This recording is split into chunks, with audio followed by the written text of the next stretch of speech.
हजूर दे नां ते हलवे खाना बड़ा आसान है। जे पत्थर दा मौका आवे तो फिर भी बंदा हस के खावे। साढ़े नाथ खाना नू बीमारी पई हो, कहने जी खोटे सिक्के यहाँ चलते हैं। मैं कहा जी केड़ा खोटा सिक्का है रसूलुल्लाह दे गुलामां विच? मैं कहा तुसी जानवर कट्टे हो सारे, केड़ा खोटा सिक्का है? मैं कहा जेड़ा हुजूर नाल प्यार करदा होवे ते खोटा नहीं हो सकदा। आकड़े हो दलेर हो यार, कमाल हो गई। असी की दिता है? साडे पुत्र ते जवान हैं, घर बैठे जनाब रोटियां खांदे हैं, सोने सोने कपड़े पाने।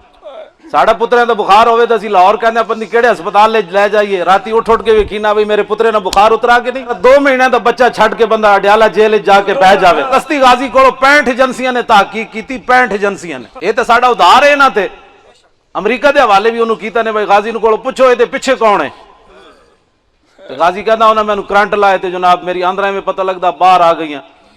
तो मैं 65 एजेंसियां को एको जवाब दिता, गाजी मलिक मुमताज हुसैन कादरी क्या उन्हें 65 एजेंसियां को एको ही जवाब दिता, पागल दे पुत्रो मेरे पिछे कोई भी नहीं, मैं मुहब्बत रसूल च मारिया।